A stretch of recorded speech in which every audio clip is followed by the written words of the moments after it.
Hey guys, it's Terrence Nan. You're listening to Hear the Spear, presented by No Game Day. Go Noles. Hey, what's up? This is Peter Ward, aka P-Dub, in the house.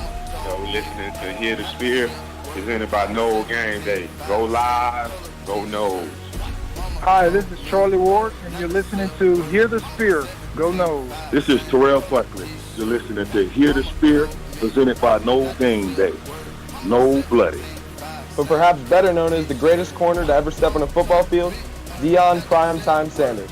Great Deion Sanders, my brother. What's going on, man? I could wake up to that greeting every day, man. That was awesome. Hello, Noles fans. This is former Seminole Derek Brooks, and you're listening to Hear the Spear, presented to you by No Game Day. James Wilder Jr. What's going on, James? Thanks for having me on. FSOD, Florida State or Die, and go Noles. William Bar None Floyd. Gentlemen, what's up? What's happening, guys? This is Logan from Hear the Spear, presented to you by No Game Day. We are here tonight to recap Florida State's loss to the Wake Forest Demon Deacons this last Saturday. And we're going to go ahead and look ahead now to Florida State's matchup against Syracuse on Saturday at 3:30, home game at Doak Campbell Stadium in Tallahassee. We're going to talk a little bit about the coaching and the discussion there, what is going on right now with Willie Taggart, and how long do we, as a podcast here, expect him to be in Tallahassee. A lot of stuff happened this week. We will get deep into it. Before I start the podcast, I want to introduce you guys now to our lead writer, Dustin Lewis, and our lead basketball writer, Austin Veazey. What's going on, guys? How you doing? Doing great. Happy to be here tonight. Yeah, he took me away from the Vikings, but all in all, not too bad. Yeah, no, we're recording during your Vikings game. I think y'all will be fine, though. I think you'll make it through. And the Redskins. It's also the Vikings. We could screw up boiling water. That is kind of true. That does happen. I'll tell you what, it is fun watching Dalvin Cook. I'm kind of triggered that we're recording this and not being able to watch it entirely. Have it on the tab here, but Dalvin Cook is so fun to watch, man. He's absolutely killing it, and in my opinion, he's by far having the best season as a running back right now. Yeah, it's between him and McCaffrey right now. Those two are killing the game, but Dalvin's been electric to watch. Yeah, a healthy Dalvin is good for football and good for FSU too. So real quick too, before we get into everything, a little update podcast-wise with Hear the Spear. Fisher Adkins, our lead graphic designer, who jumped in. He kind of came in at this out of a quick notice. We had lost one of our older co-hosts, Ryan, who was on here. He had to finish some school, so he had to leave. But Fisher, as you guys know, he works and does design for Mississippi State. He does a lot of sports stuff, and he's actually working with football this season. So his schedule is through the freaking roof, along with being the lead designer for No Game Day. We do a lot of design work and a lot of creative work, and for all of our social media platforms. And he's a busy guy that way. And so he decided, and I think it's a good idea. He wants to step down. He feels like he was kind of hurting the podcast because he wouldn't even be able to watch the games. He would have to go back on YouTube and watch condensed versions. And even if you're watching the condensed version, you still miss the extra stuff that's in there. And sadly, he is going to step away, at least for right now. Maybe after football season, when things kind of slow down for him, he can jump back on board. But he did text me, and I'm sure he's going to be listening to this, but he did text me also and said Dustin was really hurting his feelings with the Mississippi jokes. And, I would like to say sorry ahead for Dustin. I feel bad that we kind of pushed you away from the podcast, Fisher, but I don't know if you want to have an apology out, Dustin, for Fisher. I could apologize, but being from Mississippi, I don't even think he'd understand it. Oh. Wow. It just never ends. I don't know if he'll ever come back now. But good riddance. R.I.P. Goober. We hardly knew you. Yeah, R.I.P. to Well, Fisher. seriously, we do. We'll miss you. We'll miss you, Fisher. Yeah, no, we will. Like I said, he came out of this. We were texting one night, and he was like, "I'll step in and do it," and it just ended up where we all started clicking, and it worked out well. So yeah, later on down the season, I'm sure we'll have him come back on. But now he can just get back into his little game mode and his nerdy self and just stay on his computer making designs and be in Photoshop all the time. So you don't have to worry about talking about football. He's leaving the real men to do it here on Here the Sphere. So nice of him to do that. But yeah, we love you, Fisher. But now, as you guys know, we had Austin on last week, and we talked about basketball, but he stayed on to talk some more football. But if you guys don't follow Austin, he's been around Twitter for a long while, and I've known him for multiple, at least national championship year and on, and great with basketball coverage, absolutely killing it right now. We have some basketball to talk about in this podcast too, but he's going to be joining us for definitely the remainder of the season. As much as we can get him on, and I'm looking forward to it. So glad to have you on, Austin, and I think we should jump right into it if y'all are down. Yeah, absolutely. Let's go. So I want to get y'all's thoughts. So Florida State loses to Wake Forest 22-20 on Saturday. The big thing was Florida State's defense trying to make sure Wake Forest doesn't score as many points. They're one of the highest scoring offenses in college football this season, and Florida State did a pretty decent job. I mean, keeping them to 22 points is huge. Florida State's offense couldn't help that much, and that's something I'm sure will be the hot topic for this podcast. So you tell me, guys, y'all just give me y'all's personal recaps of that loss, and now Florida State is at 3-4, a losing record heading into Doak Campbell Stadium on Saturday against Syracuse. Well, we got kind of lucky that Wake only scored 22 points. They had, 4 trips in the red zone that only came away with 3 points. 6 trips, actually. You're not going to get that lucky every single game against that offense. And we were also playing their backup quarterback. If they're playing Jamie Newman, he'd probably go for 45 on us. Yeah, like Austin said, I mean, Wake Forest really just in the red zone all game. The defense, they bent, but they didn't break. They held Wake to 5 field goals in the red zone, just 1 touchdown. But really just all those long drives, not forcing punts, and just continuously letting the Demon Deacons have scoring opportunities. I mean, that just plagued Florida State all night, plus the weather. Yeah, I don't think the weather helped as much either. But, I mean, Florida State, offensively, you wouldn't really have thought Florida State were to lose this game. I mean, Cam Akers had a pretty nice stat line here. He had 30 carries, 157 yards, and a touchdown. I mean, he's just having a great year, definitely NFL bound. But whenever you see your top receiving leader with Tamarion Terry, 4 receptions, but 55 yards, he had a nice play, of course, but offensively, it just cannot click right now. And, this has been a big topic on Twitter. And I spotted it during the game too. I was watching it on TV, but I did see Willie Taggart seemed to be like he was calling plays, or at least helping out with Kendall Briles. But I mean, what do you guys take on that? With Kendall Briles is brought here to coach this offense, to call plays, and it seems like Willie Taggart is kind of getting in there and having some play call duties. And if that's the case, plus the offense isn't really going well. I mean, I've seen plays that were ran last year and they're still being ran this year, and it just doesn't work. But just give me y'all's thoughts. You can go ahead and start, Dustin, on just if Taggart really is splitting play calling duties with Kendall Briles. Yeah, I couldn't really tell during the game, but I mean, to your point, I'll just say I really hope Taggart isn't breaking the plan that he had when he brought Kendall Briles here, and that was for Briles to be the mastermind of this offense and lead it week in and week out, not just for Taggart, to start calling plays at times during games in the middle of the season. That's not what Briles agreed to do. So if that's what's going on, I could understand if Briles is having some reservations about his future in Tallahassee. It was hard for me to tell from the stands whether he was actually calling plays or not, but it also seems like watching back on replays, he was at least had a call sheet for the defense as well. So maybe he's not as much calling the plays as he is just seeing what's being called.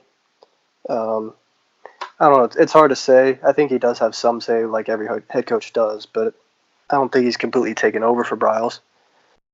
Yeah, I don't think he's fully taken over. I do think, though, that something's going on here where you hope to not see is disconnect between both of them. But I do think Taggart is splitting some kind of play calling duties in there. I'm sure we'll be able to tell a little bit better on Sunday when they face Syracuse, or Saturday when they face Syracuse. But like you said, Dustin, messing up the plan that Taggart had put in place. He said it publicly in press conferences before the season started, planned on handing over fully the play calling duties to Kendall Bryles. And this also, starts the conversation of, if Kendall Bryles isn't getting the full go ahead with calling plays, how long does Kendall Bryles stay in Tallahassee? And I think a lot of fans do believe in Kendall Bryles. I mean, a lot of people do. I mean, a lot of people, reporters around the country do, just from his track record and how well he's able to turn offenses around and what he's done with Florida State so far. But things are starting to trickle backwards, and you can look at it stats-wise or whatever you want to see. But straight off on the field, things just aren't working so fluid like they were to start the season. So that's something to keep an eye on for sure. That'll be a hot topic going into Saturday for the rest of the week. Austin wanted to note on this one, and which irritated fans enormously, and this is something that Florida State has done too after kickoffs or kickoff returns, calling timeouts. Not really entirely sure what's going on, but this of course starts with the head coach. But what are y'all's thoughts on the timeout before the final kick? What is it? They were icing Aguayo, their own kicker. I mean, part of it was Aguayo not getting out there fast enough and then taking too long to set up, but at the other time, some of it's on coaching for the kicking game not getting out there faster. But on the other hand, should we really be kicking a 50-yard field goal in the rain with a kicker who's had noted struggles all season? So the whole thing was just, there's a whole lot to question there. Yeah, it was terrible. I get the timeout because of the whole lining up issue, especially with the weather. I don't think Ricky was going to be able to have enough time to get that original kickoff. But at that point in the game, about 2 minutes ago, you had 2 timeouts, but you burned that one, so you're down to 1 timeout. You shouldn't be putting your kicking team back on the field. That's when you need to roll the offense out there and go for it. Because, like you saw, Florida State missed that kick. Wake Forest pretty much got to run the clock down to less than 30 seconds, and then, the game was over after that. Y'all saw what happened. Yep, that was pretty unfortunate. And one thing, that was a nasty game. We expected rain to happen and for it to be, the weather to be pretty terrible for a majority of that game, but it really started kicking in during the second half. And that's where they kind of went to Cam Akers a little bit more. But, we'll get into the quarterback talk now. James Blackman goes for 27-43, 280 yards, 2 touchdowns and 1 interception, but he's still looking lost out there. I don't know what's really happened with him. I haven't seen really any progress. We saw where he was lighting it up against Boise State. Things looked easy. The offense looked scary. I think all of us at NG and our group chat were like, what is actually happening? But since then, things have kind of digressed for James Blackman, and things have dropped down. The quarterback situation is a massive talk. I don't know if Florida State has a quarterback corp right now. I don't think Jordan Travis gets playing time unless it's garbage time in games. But what is the quarterback situation right now for Florida State heading to Syracuse? I'd say it's pretty unsteady. You have James Blackman, you have Alex Hornibrook, but either of them have really proven this season that, they can lead a team to success and multiple wins, especially consistently. You saw Hornibrook have a solid game against Louisville. He did okay against NC State, and then he just gets absolutely destroyed at Clemson.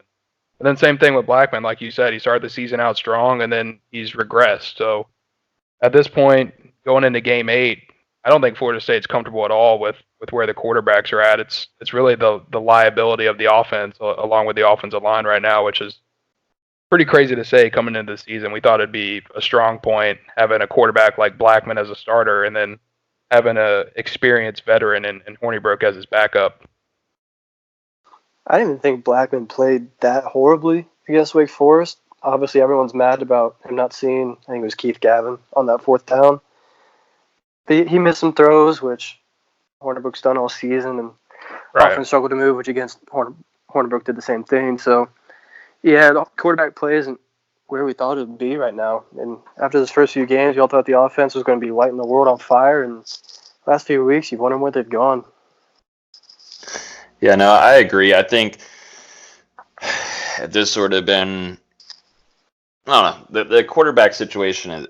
Florida State fans are extremely pissed at every single thing right now. I mean, it's understandable for sure. But I don't think James Blackman had a horrific game.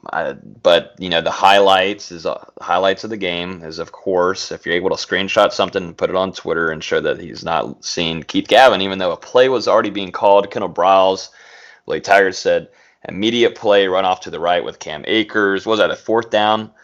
4th and 2. 4th and 2, yeah, 4th and 2, and obviously the call was to get it quick, run right, and that's what Taggart said in the press conference because that was asked. And of course, you would hope that Blackman or Kendall Briles would make an effort to have the quarterback read just for a couple seconds and see what's out there, but that was a highlight for Twitter and the conversation there, and also fumbling at the end of the game, which it's a wet game. He did have some time in the pocket for sure, but I mean, it's the end of the game. I don't know. I think it's just going to be interesting to see. I would not personally be shocked, and I don't know about you guys. We'll go and take our prediction now. I would not be shocked if you see Blackman out there again and starting on Saturday for the Seminoles.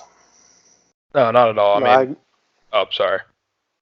I agree with you, Logan. I think Blackman's going to start. From being at the game last Saturday, Hornibrook was warming up on the sidelines, but it never looked like he was going to be given a chance, and I think that'll stay the same case this week. Yeah, he's been doing that all the season too. I watching him warm up and do all that. Of course, I'm sure he wants to go in there, but it doesn't seem like it's a plan.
Hope to see you guys soon, and hope you all have a great rest of y'all's week and weekend.